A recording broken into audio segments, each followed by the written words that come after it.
Got to ownership and aggression. I guess 101.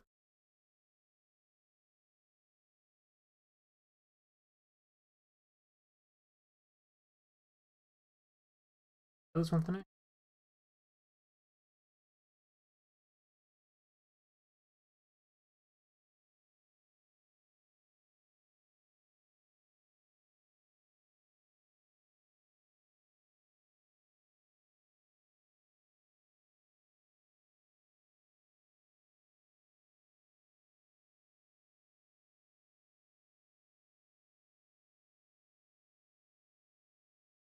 We read the one. We're gonna have a new topic: property and criminality. Also, let's get some music.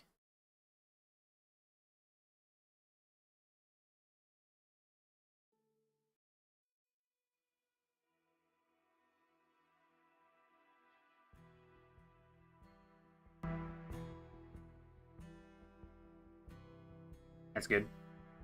I might need to tweak the volume a little.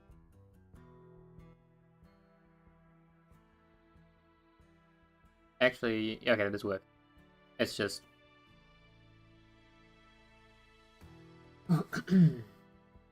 So, the ethics of liberty.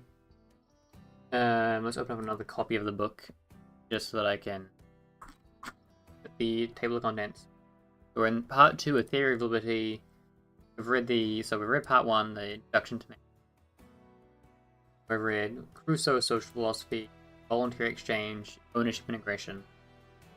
They're fairly straightforward chapters.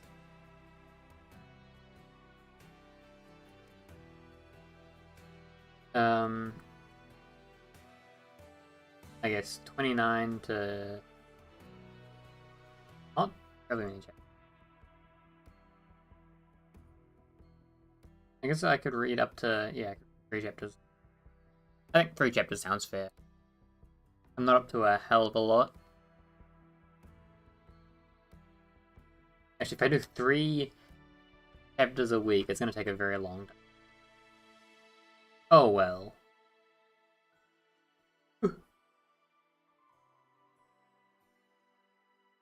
We may define anyone who aggresses against the person or other produced property of another as a criminal. A criminal is anyone who initiates violence against another man and his property, anyone who uses the coercive political means, the acquisition of goods and services. Now, however, critical problems arise. We are now indeed at the very heart of the entire problem of the property and violence in society. A crucial question, one which has unfortunately been almost totally neglected by libertarian theorists, may be illustrated by the following examples. That is a banger, though. Suppose we are walking down the street and we see a man, A, seizing B by the wrist and grabbing B's wristwatch. There is no question that A is here violating both the person and property of B. Can we then simply infer from that scene that A is a criminal aggressor and B his innocent victim? Certainly not, for we don't know, simply from our observation, whether A is indeed a thief, or whether A is merely repossessing his own watch from B, had previously stolen it from him. In short, while the watch had undoubtedly been B's property until the moment of A's attack, we don't know whether or not A had been the legitimate owner at some earlier time and had been robbed by B. Therefore, we do not yet know which one of the 2 men is the legitimate or just property owner. We can only find the answer through investigating the concrete data of the particular case, i.e. through historical inquiry. Thus, we cannot simply say that the great axiomatic moral of the libertarian society is the protection of property rights, period. For the criminal has no natural right whatever to the retention of property that he has stolen. The aggressor has no right to claim any property that he has acquired by aggression. Therefore, we must modify, or rather clarify, the basic rule of the libertarian society to say that no one has the right to aggress against legitimate, just property of another. In short, we cannot talk of defense of property rights or private property per se, or if we do so, we are in grave danger of defending the property of a criminal aggressor. In fact, we logically must do so. May therefore only speak of just property, or legitimate property, or perhaps natural. And this means that, in concrete cases, we must decide whether any given act of violence is aggressive or defensive, e.g., whether it is a case of a criminal robbing a victim, or a victim trying to repossess his.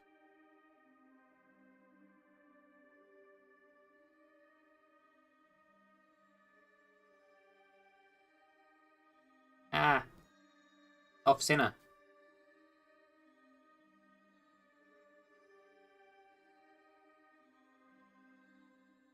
Yes.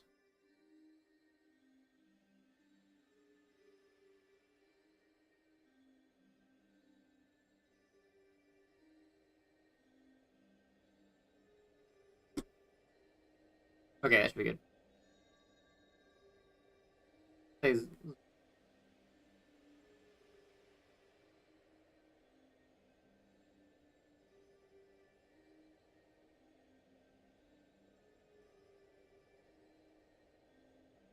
Another vital implication of this way of looking at the world validate totally the utilitarian way of looking at property rights, and therefore of looking at the free market. For the utilitarian who has no conception, let alone theory, of justice, must fall back on the pragmatic ad hoc view that all titles to private property currently existing at any time must be treated as valid and accepted as worthy of defense against violation. This, in fact, is the way utilitarian market economy invariably treats the question of. Note, however, utilitarian has managed to smuggle into discussion an examined ethic that all goods now, time and place at which the discussion occurs, considered private property, must be accepted and defended as such. In practice, this means that all private property titles designated by any existing government has everywhere seized the monopoly of defining titles to property must be accepted as such. This is an ethic that is blind to all considerations of justice and, pushed to its logical conclusion, must also defend every criminal in the property that he has managed to expropriate. We conclude that the utilitarians praising a free market based upon existing property title is invalid and ethically nihilistic. Sure, I'm not going to disagree there. I am convinced, however, that the real motive for social and political change in our time has been a moral indignation arising from the fallacious theory of surplus. Yeah. I guess, I feel like surplus value discourse was at its peak around, like, 10. People have stopped talking about it because it's obviously stupid. But, you know, there's a time. That the capitalists have stolen the rightful property of the workers, and therefore that existing titles to embedded capital are unjust. Given this hypothesis, the remainder of the impetus of both Marxism and anarcho-syndicalism follow quite logically.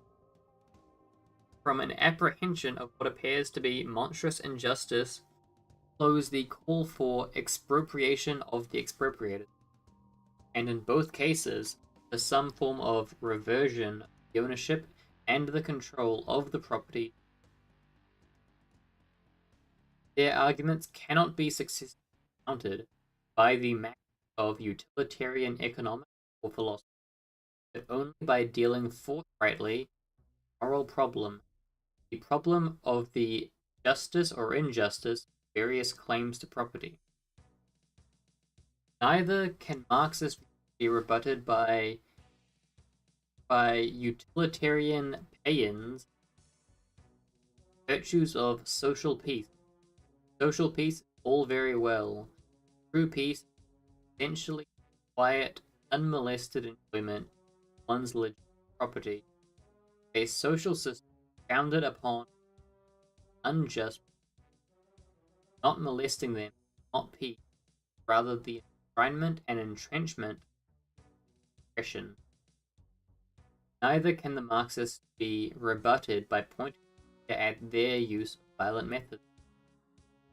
It is, to be sure, a consistent, though one that I do not share, that no violence should ever be used by anyone else, even by a victim against. But this Tolstoyan Gandhian moral position is irrelevant here.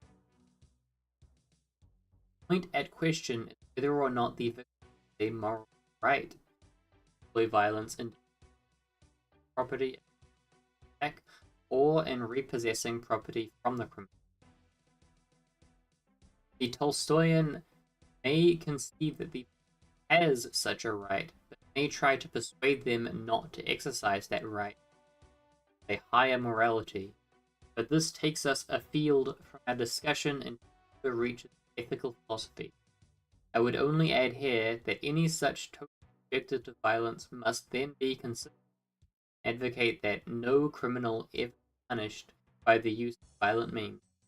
And this implies, let us note, not only abstaining from capital, but from all punishment whatsoever, and from all methods of violent defense that might conceivably aggressor. In short, to employ that horrid cliche to which I have occasion to return, the Tolstoyan may not use force to prevent someone from raping his out of pocket. The point here is that only Tolstoyans are entitled to object to the violent overthrow of an entrenched criminal. For everyone who is not a Tolstoyan favors the use of force and violence to defend against and punish criminal aggression. Must therefore favor the morality, if not the wisdom, of using force to overthrow entrenched criminals. If so, then we are pushed immediately back to the really important question: who is the criminal, and therefore who is the aggressor? In other words, against whom is it legitimate to use violence? And if we concede that capitalist property is morally illegitimate, we cannot deny the right of the workers to employ whatever violence may be property, just as A, in our above example, would have been within his rights in possessing his watch if B had stolen it previously. I'm gonna copy that quote, see what people think.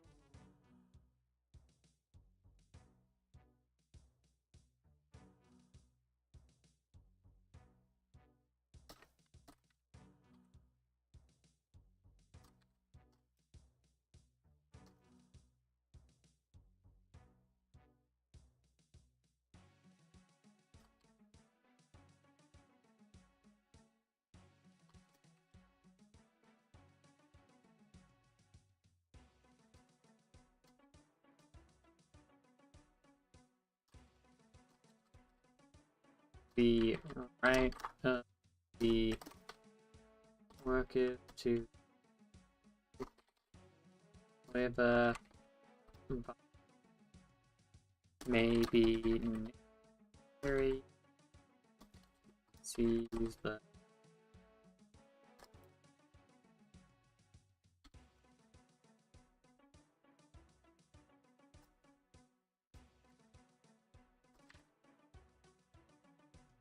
in prospect.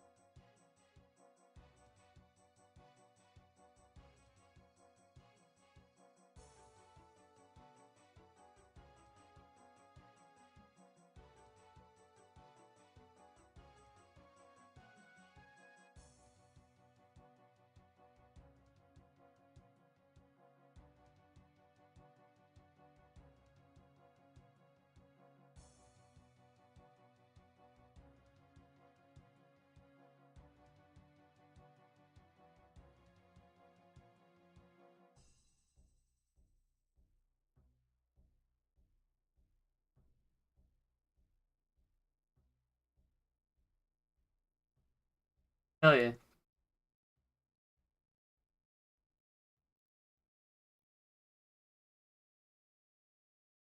The only genuine refutation of the Marxian notion that capitalist property is just or unjust, and that therefore seizure by workers or by anyone would in itself be unjust and criminal.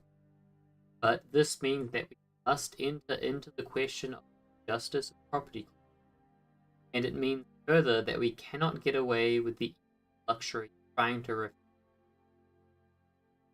by arbitrarily placing the justice on any existing property titles.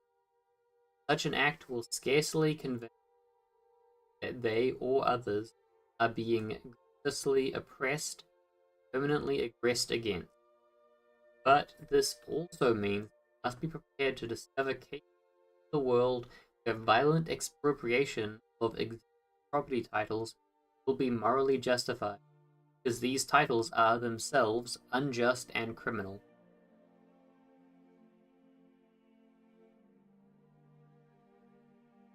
Let us again use an example to make our thesis clear. To use Ludwig von Mises's excellent device for abstracting from emotionalism, let us take a hypothetical country, Ruritania. Hey, those dang Ruritanians. Let us say that Ruritania is ruled by a king who has grievously invaded the rights of persons, legitimate property of individuals, and has regulated and finally seized their property. A libertarian movement develops in Ruritania, comes to persuade the bulk of the populace that this criminal system should be replaced by a true society where the rights of man to his person and his found and created property are fully respected. The king, seeing the revolt to be immediately successful, now employs a cunning stratagem, proclaims his government dissolved, but just before doing so, arbitrarily parcels out the entire land area of his kingdom, ownership of himself and his relatives. Then goes to the libertarian rebels. All right, I have granted your wish. I have dissolved my rule. There is now no more violent intervention in private property. However, myself and my 11 relatives now each own 1/12 of Ruritania, and if you disturb us in this ownership in any way, you shall be infringing upon the sanctity of the very fundamental profess violability of private property.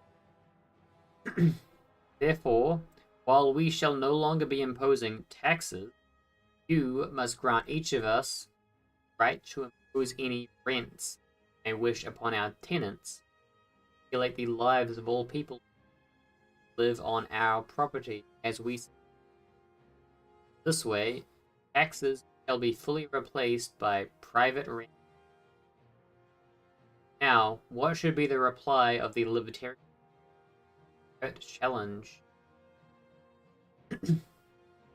If they are consistent utilitarians, they must bow to the subterfuge and resign themselves to living under a regime no less despotic than the one they had been battling. Perhaps, indeed, more despotic. For now, the king and his relatives claim for themselves the libertarians' very principle of the absolute right of private property, and an absoluteness they might not have dared to claim. It should be clear that for the libertarians to refute the stratagem, they must take their stand on a theory of just versus unjust property. They cannot remain libertarians. They would then say to the king, "We are sorry, but we only recognize private property claims that are just, that emanate from an individual's fundamental natural right to own himself and the property which he has either transformed by his energy, has been voluntarily given or bequeathed to him by such transformers. We do not, in short, recognize anyone's right to any given piece of property, purely on his or anyone else's arbitrary say-so that it is his own. There can be no natural moral right derivable from a man's arbitrary that any property is his. Therefore, we claim the right to appropriate the private property of you and your relation, and to return that property to individual owners against rest by imposed legitimate. One corollary that follows from this discussion is of vital importance for a theory of liberty. This is that, in the deepest sense, all property is private. All property belongs to, is controlled by, some individual persons or persons. If B stole a watch from A, the watch was private property under his control and de facto ownership, so long as he was allowed to possess and. Therefore, whether the watch was in the hands of A or B, it was in private hands. In some cases, legitimate private, in others, criminal private. Private just the same.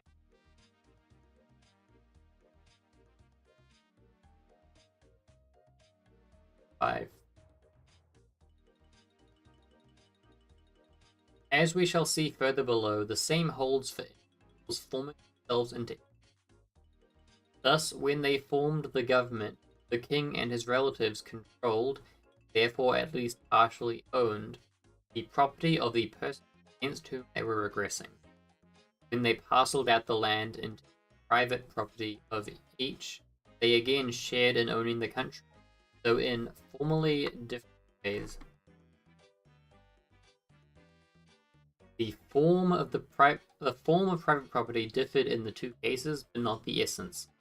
Thus, the crucial question in society is not, as so many believe, whether property should be private or governmental, but rather whether the necessarily private owners are legitimate owners or criminals.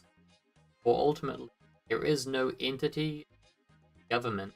There are only people forming themselves into government and acting in a governmental manner. All property is therefore always private. The only and critical question is whether it should reside in the hands of or of the proper and legitimate. There is really only one reason for libertarians to oppose the formation of government or to call for its divestment. Realization that the rules of government are unjust and of such property. In short, the laissez-faire utilitarian cannot simply oppose government ownership and private, for the trouble with government property not so much that it is governmental, what of private criminals like our watch stealing, but that it is illegitimate, unjust, and criminal, as in the case of our Ruritanian. And since private criminals are also reprehensible, we see that the social question of property cannot ultimately be treated in utilitarian terms as either private or. It must be treated in terms of justice or injustice, of legitimate property owners versus illegitimate criminal invaders of such property, whether these invaders are called private or public. Libertarian may now be getting rather worried. He may say, granted that you are right in principle that property titles must be validated by justice, and that neither the criminal may be allowed to keep a stolen watch, nor the king and his relatives their country, how can your principle be applied in practice? Wouldn't this involve a chaotic inquiry into everyone's property? And furthermore, what criterion can you establish for the justice of these titles? The answer is that the criterion holds as we have explained above.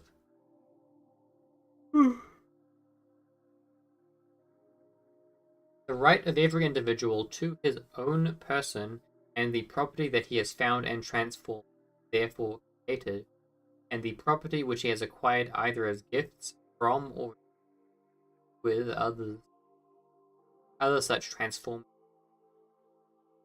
It is true that existing property titles must be scrutinized, but the resolution of the problem is much simpler than the question assumes.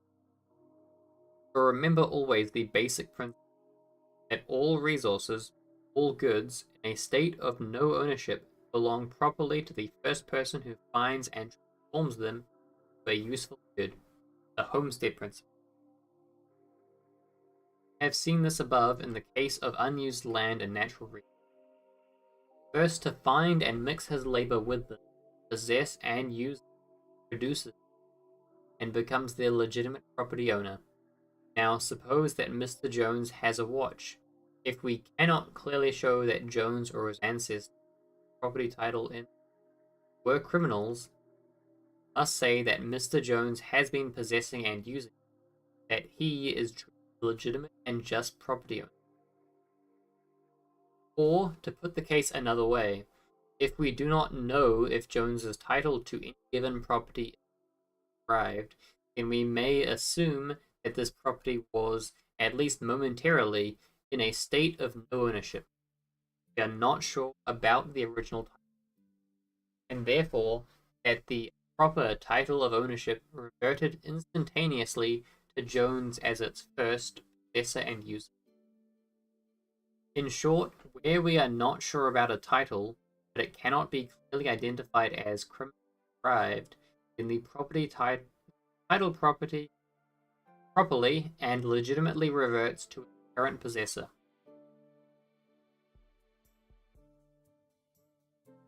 But now, suppose that a title to property is clearly identifiable as criminal.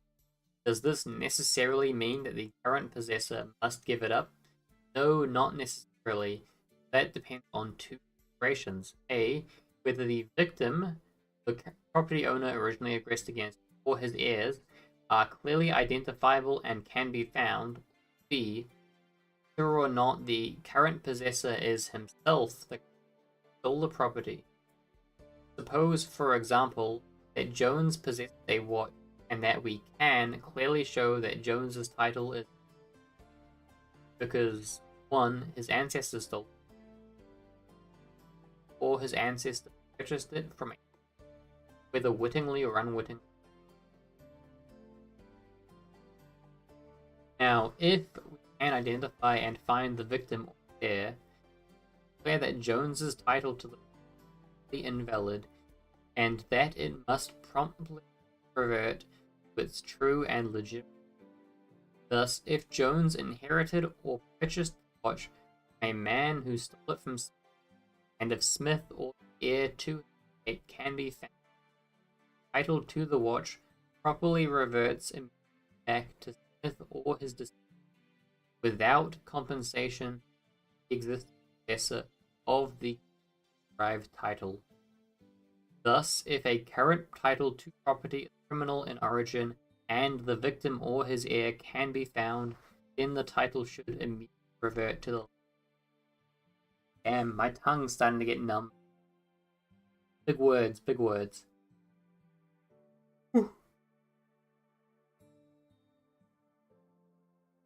Suppose, however, that condition A is not fulfilled.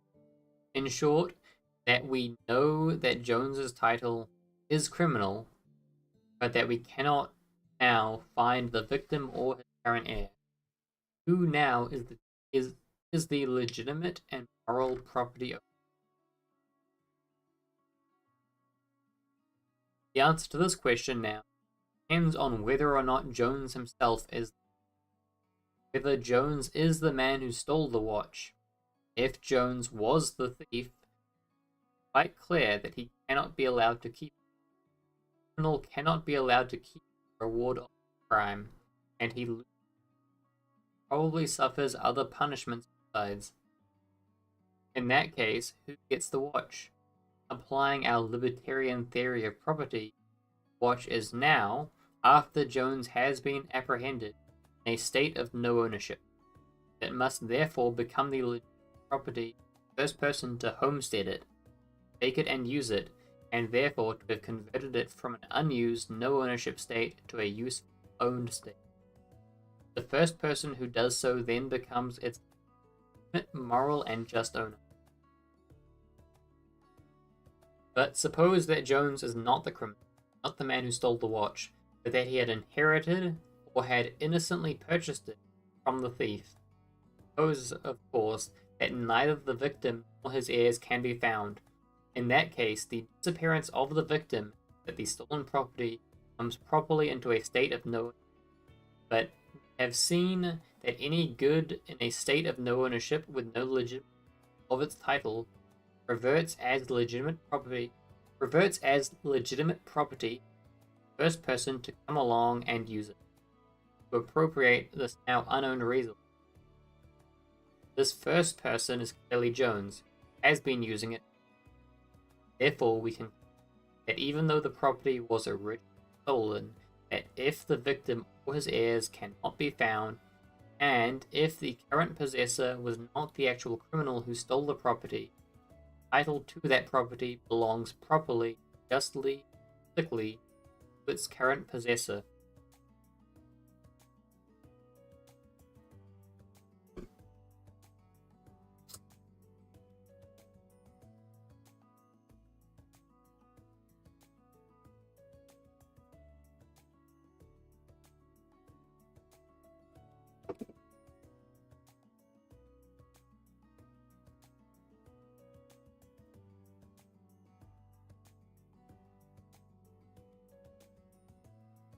Sum up for any property currently claimed in use. A, if we know clearly that there was origin to the current title, obviously the current title is just invalid.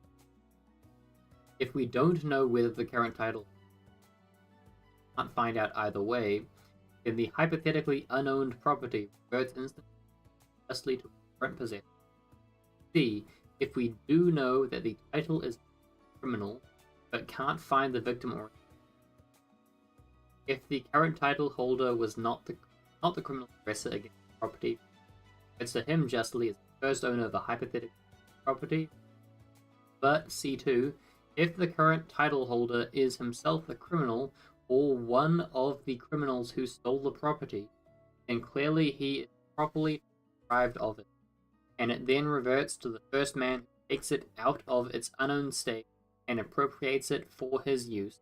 And finally, D, if current title is the result of crime and the victim or his heirs can be found, then the title properly reverts immediately to the latter without compensation to the criminal or to the other holders of the unjust title. Ooh, doozy.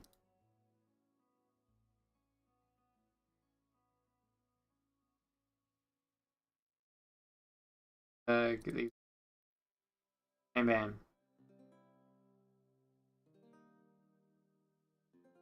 It might be objected that the holder or holders of the unjust title, the cases where they are not themselves the aggressors, should be entitled to property added on property justly theirs, or at the very least to be compensated for such addition. In reply, the criterion should be whether or not the addition is separable from the question. Suppose, for example, that Brown steals a car from Black, and that Brown sells the car to Robinson. Ah man, I bought a car. Let's go. In our view, then, the car must be returned immediately to the true owner, Black, without compensation to Robinson. Being a victim of theft should not impose obligations on Black to recompense someone else. Of course, Robinson has a legitimate complaint against the car thief Brown, and should be able to sue Brown for repayment or damages on the basis of fraudulent conduct that Brown had foisted upon him, pretending that the car was really Brown's property to sell. But suppose that Robinson, in the course of his possession of the car, had added a new car radio. As the radio is separable from the car, he should be able to extract the radio as legitimately his own before returning the car to Black. Okay. On the other hand, if the addition is not separable, but an integral part of the property, a repaired engine, then Robinson should not be able to demand any payment or property from Black, although perhaps he may be able to do so by suing Brown. So, similarly, if Brown had stolen a parcel of land from Black and Robinson, the criterion should again be the separability of any additions from property. If, for example, Robinson built some buildings on the property, then he should be able to move the buildings or demolish them before turning the land over to the original land. Yeah, fair. I think there's a bit in Democracy of the God that failed about this sort of thing. It doesn't phrase it in this way. It talks about the ownership of the land and the ownership of the buildings on the land being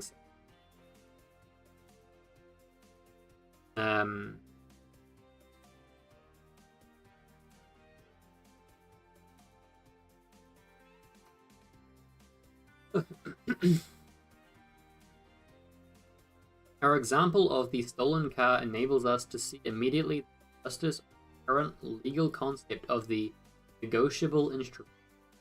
In current law, the stolen car would indeed revert to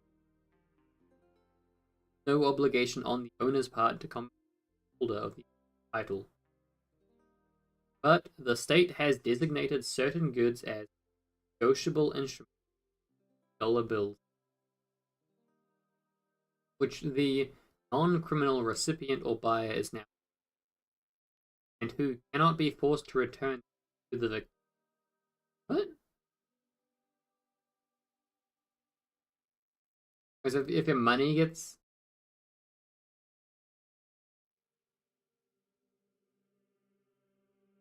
Okay, yeah, I kind of understand that. When someone steals your money, they use it to buy something. You can't then reclaim your money of bought.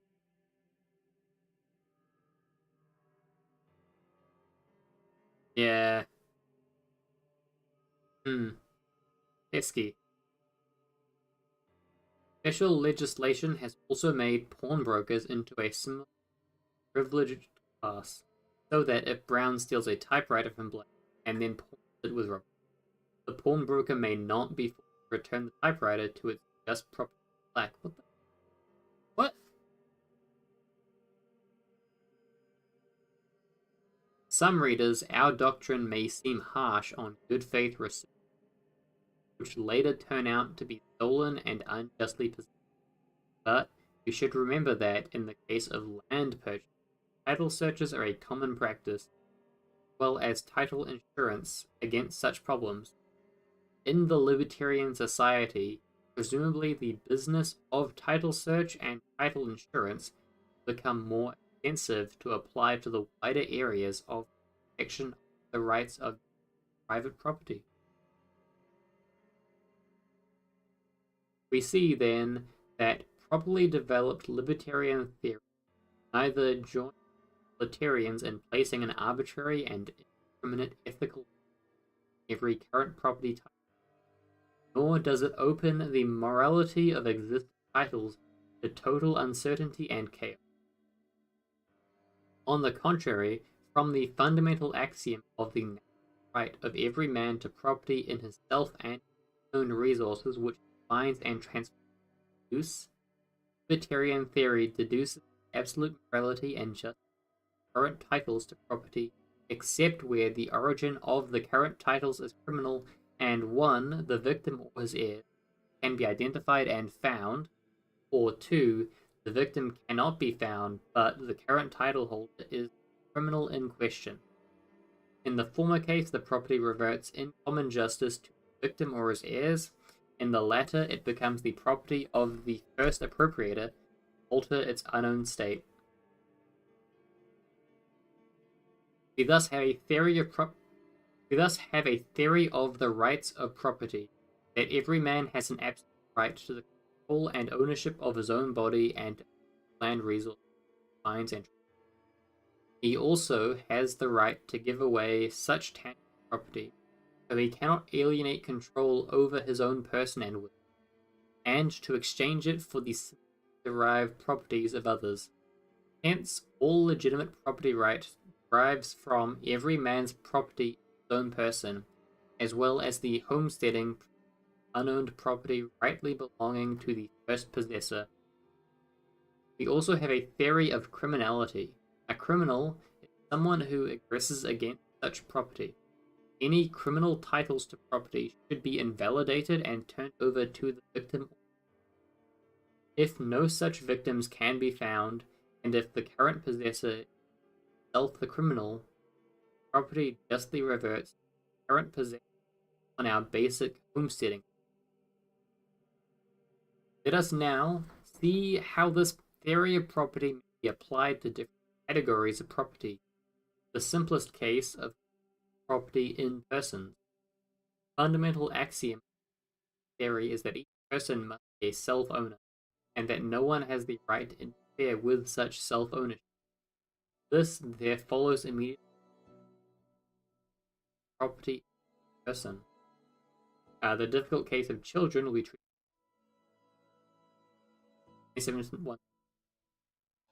One prominent example of this sort of property is the slavery. Before 1865, for example, slavery was a private property title to any person. The fact of such private title did not make it legitimate. On the contrary, it constituted a continuing aggression, criminal of the masters and of those who helped enforce their titles against their slaves. Here, the victims were immediately and the master was every day committing aggression against slaves. We should also point out that, as in our hypothetical case of the King of Ruritania, utilitarianism provides no firm basis for vacating the property right of a master in his. When slavery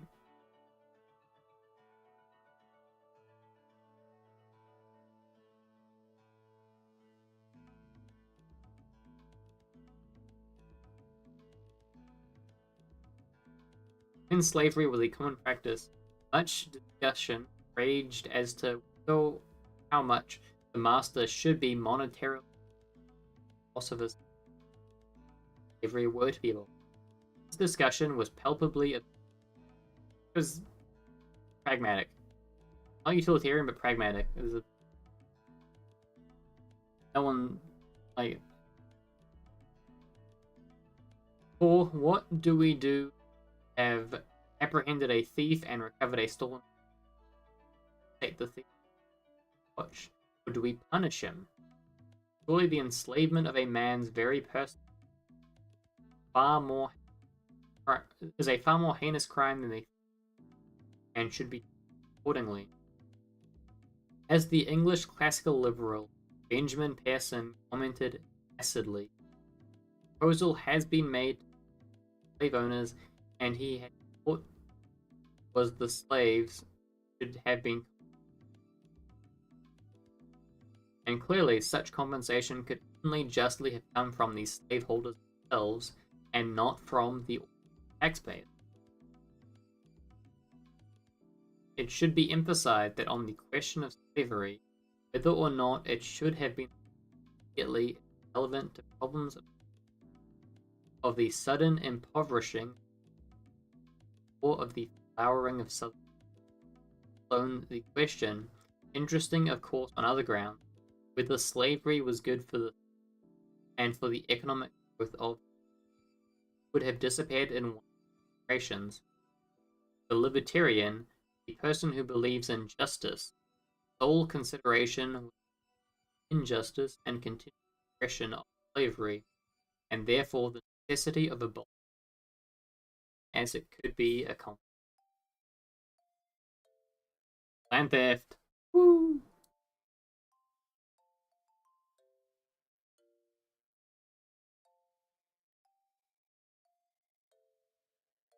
Feeling wired tonight.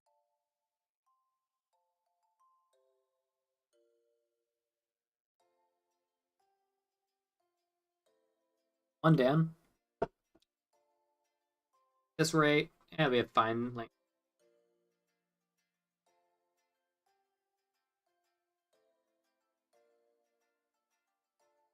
A particularly important application of our theory of property titles is the case of landed property. One thing, land is a fixed quotal portion of the earth, and therefore the ground land ensures virtually historical investigation titles, therefore we have to go back much further, other more perishable. However, this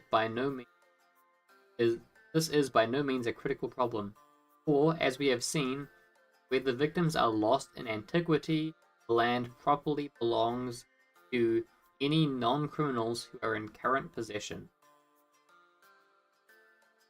Suppose, for example, that Henry Jones first stole a piece of land from James Smith. What is the current status of the title, current possessor, or of the man who might be the current possessor from Henry? If Smith and his descendants are lost to antiquity, then title to the land properly and legitimately belongs to the current Jones, or the man who has purchased it from him, in direct application of our theory of property type. Second problem, and one that sharply differentiates land from other property, that the very existence of capital goods or the commodity is at least prima facie demonstration goods had been and transformed, had been mixed with natural. The capital goods cannot exist by themselves in nature. They must be created by alteration of the given nature. But any area of land given by nature might never have been, and therefore any existing property type they use valid. For we have seen that title to an unowned resource, such as land, comes properly only from the expenditure of labor to train that resource. Therefore, if any land has never been transformed, no one can legitimately claim its ownership. Suppose, for example, that Mr. Green legally owns a certain acreage of land, of which the northwest portion has been transferred from his net by Green. Libertarian theory will morally validate his claim for the rest of the land, provided, as the theory requires, that there is no identifiable victim, or that Green has not himself stolen the land. But libertarian theory must invalidate his ownership of the northwest portion. Now, so long as no settler cares who portion, the real difference. Brown's claim may be invalid, but it is also mere meaning. He is not yet a criminal aggressor against someone else. But should another man appear who does transform the land, and should Green oust him by force from the property, others to do so, then Green becomes at that point a criminal aggressor, land justly owned by another. The same would be true if Green should use violence to prevent another settler from entering upon land, transforming it into. Thus, to return to our Crusoe model, so, landing upon a large island, may grandiosely trumpet to the ownership of the entire island, but in natural fact, he owns only the part that he settles and transforms into use. Or, as noted above, so might be a solitary Columbus landing upon a newly discovered continent, so long as no other person So's claim is so much verbiage fantasy, no foundation in natural fact. But should a newcomer, a Friday, appear on the scene and begin to transform unused land, then any enforcement of those invalid claims, aggression, invasion of the latter's property right. Note that we are not saying that in order for property and land to be valid, it must continually in. The only requirement is that the land be once put, thus become the property of the one who has imprinted the stamp of his personal interest. After that use, there is no more reason to allow the land to remain idle than there is to disown someone for storing his watch in a.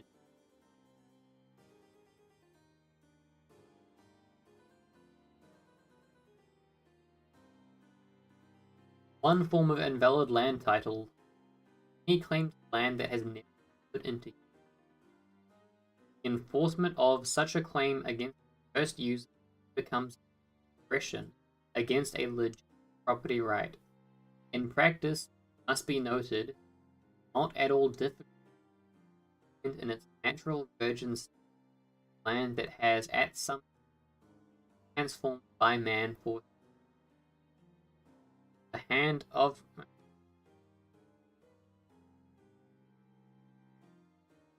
man will in some way be evident. Dubious. One problem, however, that sometimes arises in the validity of land titles, question of adverse possession. Let us suppose that a man, Green, comes upon a section of land not obviously owned. There is no fence, perhaps, and no one on the premises. Green assumes that the land is unowned. Work the land, sit for a length of time, and then the original owner bears on the scene. Green's eviction. Who is right? The common law of adverse possession arbitrarily sets a time span after which the, despite his aggression against the property of another, retains absolute of the land. But our libertarian theory holds that land needs months to pass into private ownership. Therefore, if Green comes upon land that in any way bears the mark of a former human, it is his responsibility whom land is owned by someone. Any intrusion upon his land without further inquiry must be done at the risk of the newcomer being an aggressor. It is, of course, possible that previously owned land has been abandoned, but the newcomer must not assume blithely that land which has obviously been transformed by man, by anyone, must take steps to find out if his new title to the land is clear, as we have seen in fact done in the title search business. On the other hand, if Green comes upon land that has obviously never been transformed by anyone, he can move onto it at once and with it. For in the libertarian society, no one can have a valid title to land that has never been transformed. In the present world, most land areas have been pressed into service. Validating of land titles from never not be very extensive.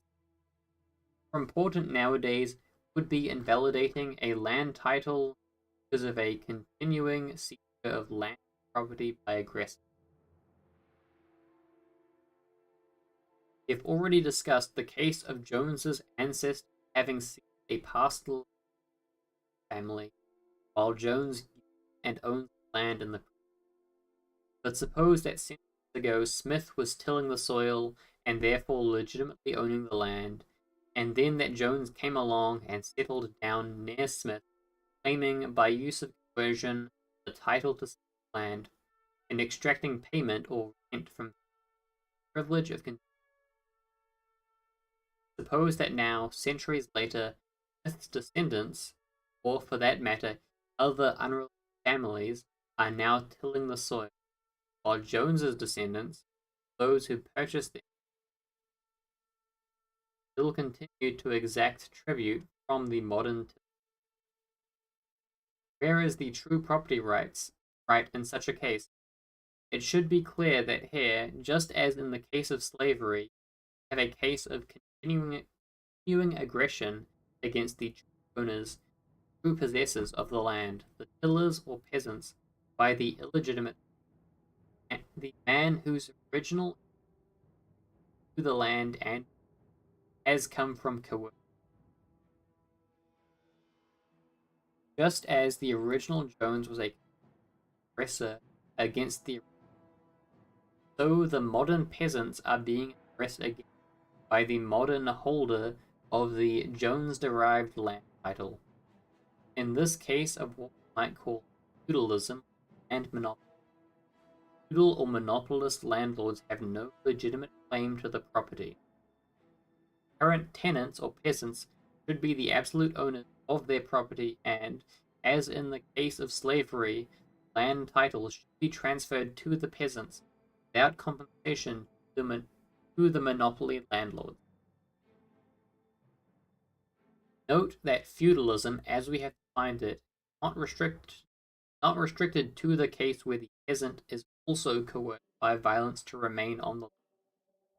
Keep cultivating, roughly the instant fiefdom.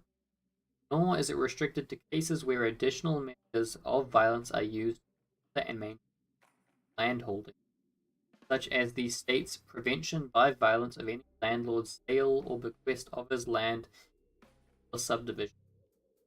All that feudalism in our sense requires is the by violence of land property from transformers of land and the continuation of that kind of relationship over the years.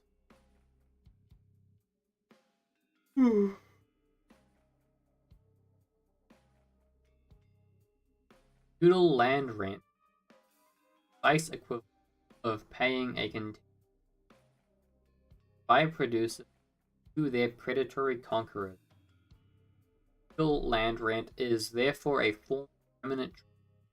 Note also that the question not be of the original, or the aggression is so long as this relation of aggression remains in force. Current peasants are the and the currently property of.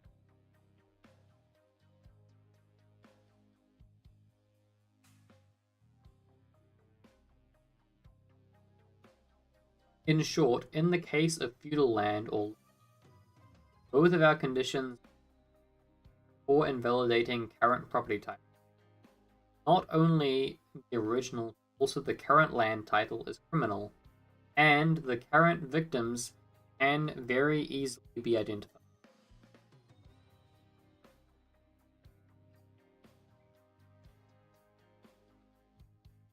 Our above hypothetical case of the King of Ruritania and his relatives is one example of a by which feudalism can get started. After the king's action and his relatives become feudal landlords of their quotal portions of Ruritania, each one extracting coercive tribute in the form of feudal rent from the inhabitants. Not, of course, by that all land rent is a form of tribute. On the contrary, there is no reason in a libertarian society why a person transforming land may not then rent it out or sell it to someone else. Indeed, that is precisely what will occur. Look here. How then can we distinguish rent and between feudal tenancies and legitimate tenancies? Again, we apply our rule deciding upon the property titles. Look to see if the origin of the land title is criminal, and, in the current case, whether the aggression upon the producers of the land isn't still continuing. Look to see if the origin of the land title is criminal, and, in the current case, whether the aggression upon of the land peasants. If we know that hold, then there is no problem for the identification of both aggressor and victim is remarkably clear-cut. But if we don't know whether these conditions obtain, applying our rule, lacking a clear identifiability of the criminal. We conclude that the land title and the charge of rent is just and legitimate and not feudal. In practice, since it's a feudal situation, criminality is both old and continuous, and the peasant victims are readily identifiable. Feudalism is one of the easiest forms of invalid title. Ooh, last essay of the day.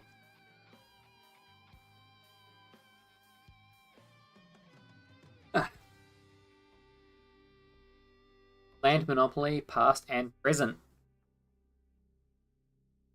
Thus, there are two types of ethically invalid land: feudalism, in which there is continuing aggression by title holders of land against peasants engaged in transferring soil, and land engrossing, where arbitrary claims to virgin land are used to keep first transformers out of that land. May call both of these aggressions land monopoly. Not in the sense that some one person or group owns all the land in society, but in the sense that arbitrary privileges to land ownership are asserted in both cases, clashing with the libertarian rule on ownership of land except by actual transformers, their heirs, and their assigns. Land monopoly is far more widespread in the modern world than especially most Americans.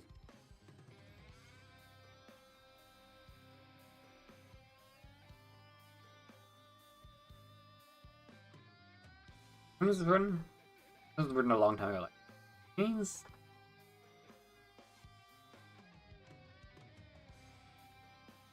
Huh.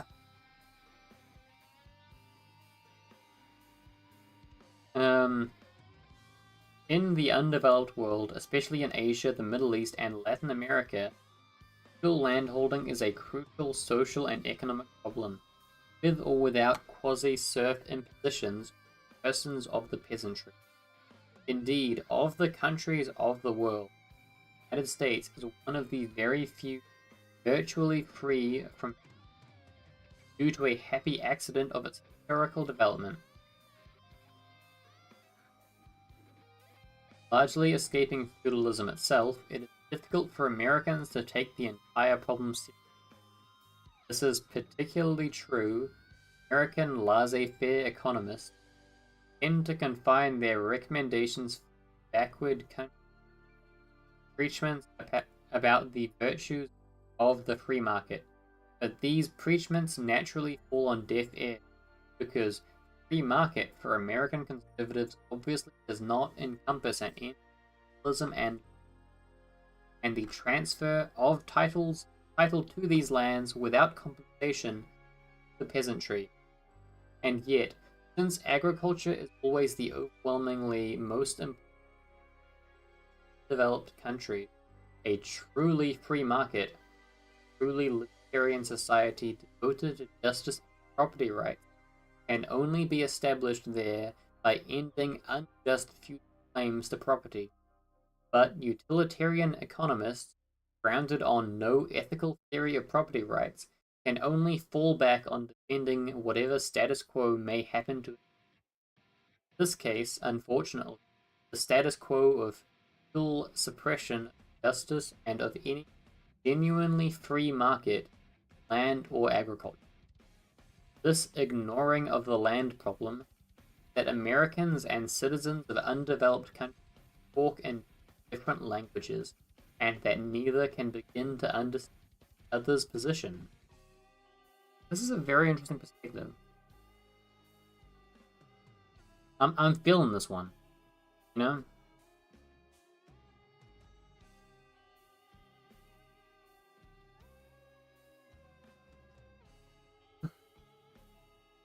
I do like the tone of, the happy accident from the Americans of just stumbling upon an unowned land, a vast unowned land. Yeah.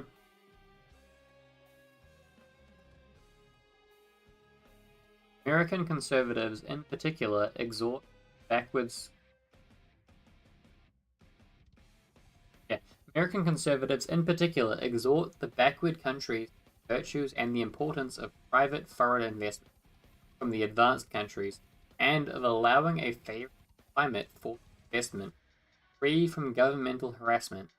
This is all very true, but is again often unreal to the undeveloped people because the conservatives persistently fail to distinguish between legitimate market foreign investment and against investment based upon monopoly concessions and vast land grants by the undeveloped states. To the extent that foreign investments are based on land monopoly and aggression against the peasantry, to that extent foreign capitalists take on the aspects of feudal landlords must be dealt with the same way.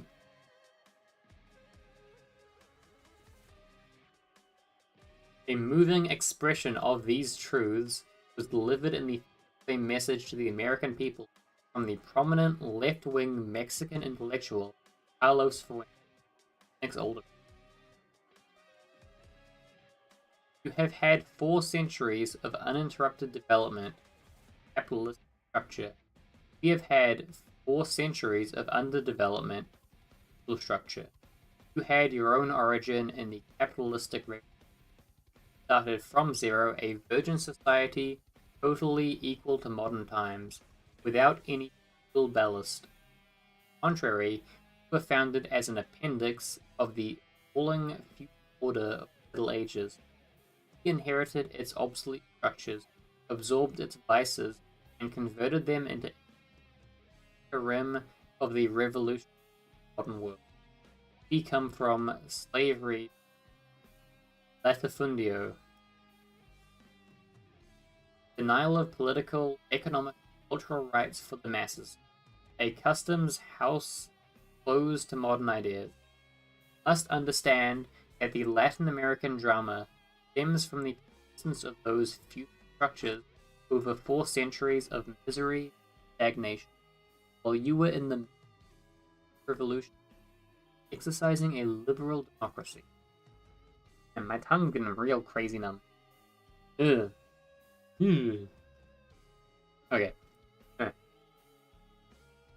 We need not search far for examples of land aggression and monopoly in the modern world. They are indeed legion. I might cite one example, not so very far removed, a hypothetical king of Ruritania.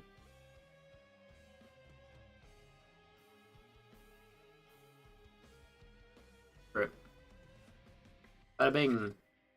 Lucky hole. Yeah.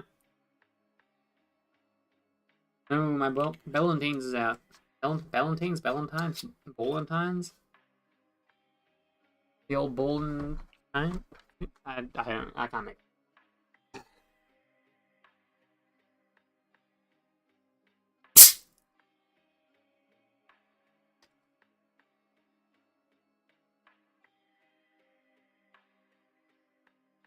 Got alcohol.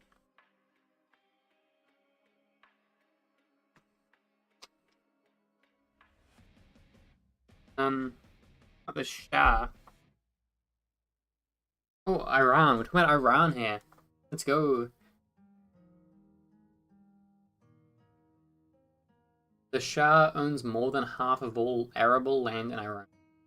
Land originally taken over by his father, who owns close to 10,000 villages. So far, this great reformer has sold 2 of his villages. A typical example of foreign investment combined with land aggression is a North American mining company through the Cerro de Pasco Corporation. Cerro de Pasco, having legitimately purchased its land from a convent a half-century ago, began in 1959 to encroach upon the lands of neighboring Indian peasants. They say Indians, they mean Indians? True? I don't know. Indians of Rancas, refusing to leave their land, were massacred by peasants in the pay of the company. Indians in Eurasiacan tried to contest the company's action in courts, while company men burned pastures and destroyed peasant huts. When the Indians retook their land through mass non-violent action, the Peruvian government, at the behest of the Cerro de Pasco and the regional latifundia owners, sent troops to eject, assault, and even murder the unarmed Indians. Common Peru Hill.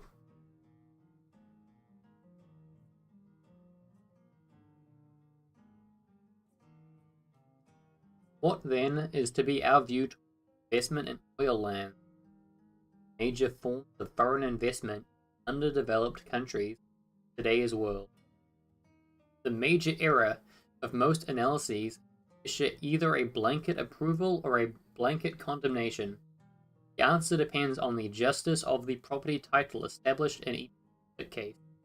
Where, for example, an oil company, foreign or domestic, lays claim to the oil field, discovers and drills, then it's just homesteaded private property. It is unjust for undeveloped government to tax and regulate the company.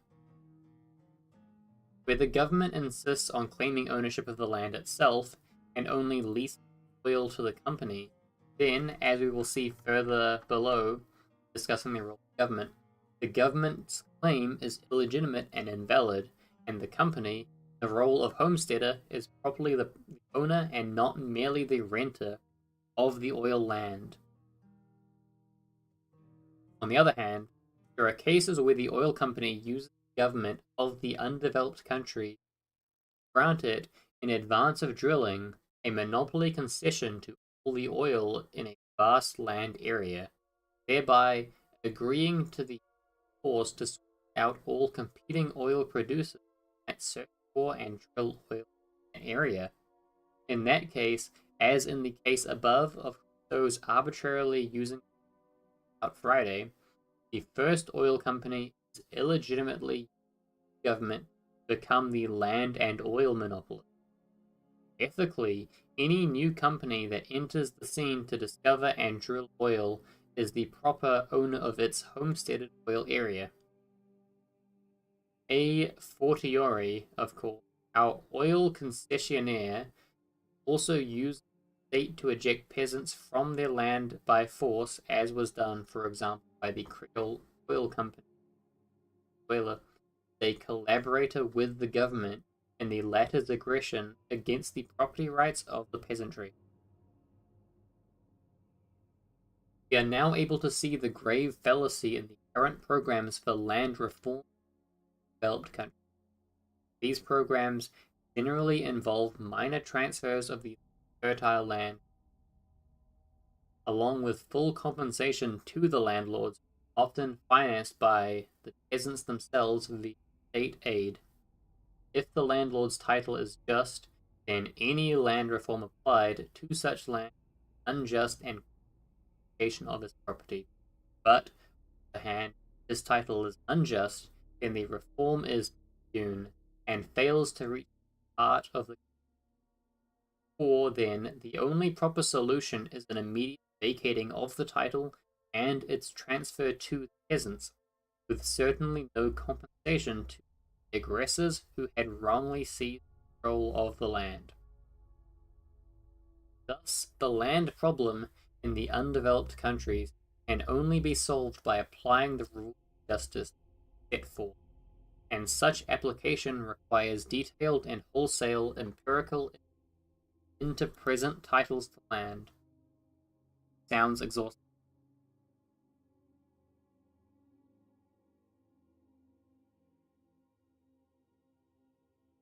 In recent years, the doctrine has gained ground among American conservatives that feudalism, instead of being oppressive and exploitative, was in fact a bulwark of. It is true that feudalism, as the conservatives point out, was not as evil a system as Oriental despotism. But that is roughly equivalent to saying that imprisonment is not as severe a penalty as execution. The difference between feudalism and Oriental despotism was really of degree rather than arbitrary power over land and over persons. That land was, in one case, broken up into geographical segments, latter case, land tended to concentrate into the hands of one imperial overlord over the land area of the country, aided by his bureaucratic retinue. The systems of power and repression are similar in type. Sorry about that. Oriental despot is a single feudal overlord with the consequent power accruing into his hand. Each system is a variant of the other. Neither is, in any sense, libertarian, and there is no reason to suppose that society must choose one and the other, that these are the alternatives. Historical thinking on this entire matter was shunted onto a very wrong road by the statist German historians of the late 19th, by men such as Schmoller, Bucher, Ehrenberg, and Sombart. Why was Ehrenberg the one I struggled with? Not Schmoller and Bucher. These historians postulated a sharp dichotomy and inherent conflict between feudalism on the one hand, absolute monarchy, strong state on the other. They postulated that capitalist development required absolute monarchy, strong state to smash local feudal and feudal type restrictions.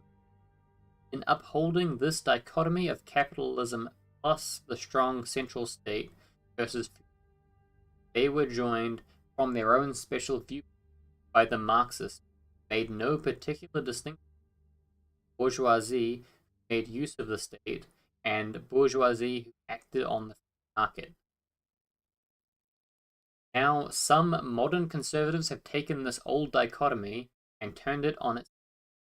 Feudalism and the strong central state are still considered critical polar opposites, except that feudalism is, on this view, considered the good alternative. The error here is in the dichotomy itself. Actually, strong state and feudalism were not antithetical. It was a logical outgrowth of the latter, with the absolute monarch ruling as the super-feudal overlord. The strong state, when developed in Western Europe, did not set about to smash feudal restrictions on trade. On the contrary, it superimposed its own central restrictions and heavy taxes on top of the structure. The French Revolution, directed against the living embodiment of the strong state in Europe, was aimed at destroying both feudalism with its restrictions and the restrictions and high taxes imposed by the central. The true dichotomy was liberty on the one side versus the feudal lords and the absolute on the other. Furthermore, the free market and capitalism flourished earliest and most strongly in those very countries where both government power were at their relative weakest. The Italian city-states and 17th century Holland and England.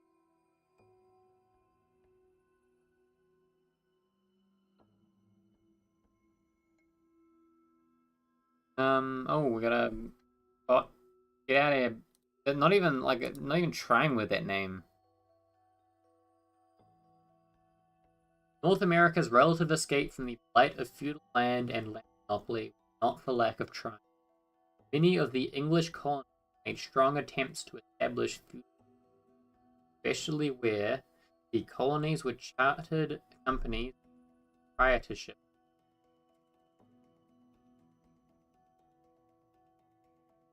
As in Maryland and the Carolinas.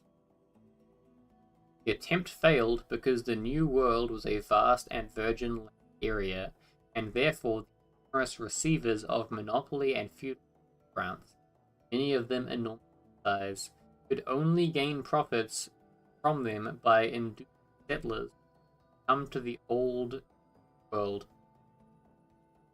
New World and settle on their property. Here were not, as in the Old World, previously existing settlers, relatively crowded land could easily be exploited. Instead, the landlords encouraged settlement, anxious for a quick return, invariably subdivided and sold their land. it was unfortunate that by means of arbitrary claims, governmental grants, land titles were enforced ahead of settlement. The settlers were consequently forced to pay a price for what should have been their land, but once the land was purchased by the settler, the injustice disappeared, and the land title accrued to its proper holder, the settler. In this way, the vast supply of virgin land, along with the desire of the land grantees with profits, led everywhere to the happy dissolution and land monopoly, and the establishment in North America of a truly libertarian land. Some of the colonial proprietors tried to keep collecting quitrents,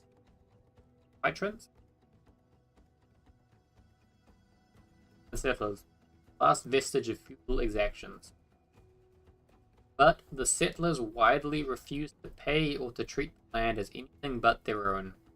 In every case, the colonial proprietors gave up trying to collect quitrents, even before their charters were confiscated by the British Crown. In only one minor case did feudal land tenure persist, apart from the vital case of slavery and the large southern the English in the Hudson Valley counties, where the large grantees interested in not selling the land, but in renting them. As a result, continuing resistance and even open warfare waged by the farmers, who were even known as peasants, against their landlords. This resistance culminated in the anti-rent war.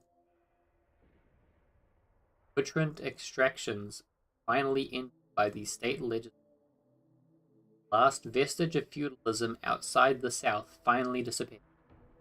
The important exception to this agrarian idyllic, I'm never sure on that word, was the flourishing of the slave system in the southern states. It was only the coercion of slave labor that enabled the large plantation system of staple crops to flourish in the without the ability to own and coerce the labor. Others, the large plantations, and perhaps much of the tobacco and later the cotton culture, would not have pervaded the South. Nothing good comes from it's cursed, I think. I think there's a cotton curse. I have indicated above that there was only one possible moral slave question: immediate and unconditional abolition, no compensation to the slave master. Indeed, any compensation should have been the other way: repay the oppressed slaves for their lifetime of slavery. A vital part of such necessary compensation would have been to grant the plantation lands not to the slave master, who scarcely had valid title to any property, but to the slaves themselves, labor on our homesteading principle, mixed with the soil to develop the plantation. In short, at the very least, elementary libertarian justice required not the freeing of the slaves, also the immediate turning over to the slaves, again without compensation to the masters, of the plantation lands on which they had worked and sweated. As it was, the victorious North made the same mistake, though mistake is far too charitable an act that preserved the essence of an unjust and oppressive social system.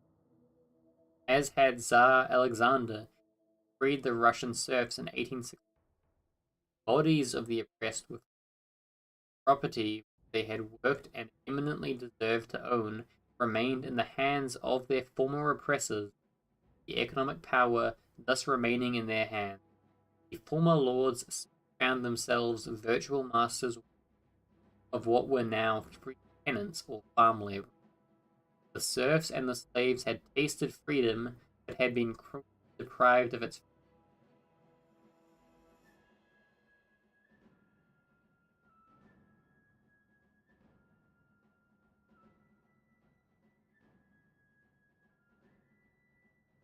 Those were some good chapters. I really love this chapter. Land monopoly, past and present.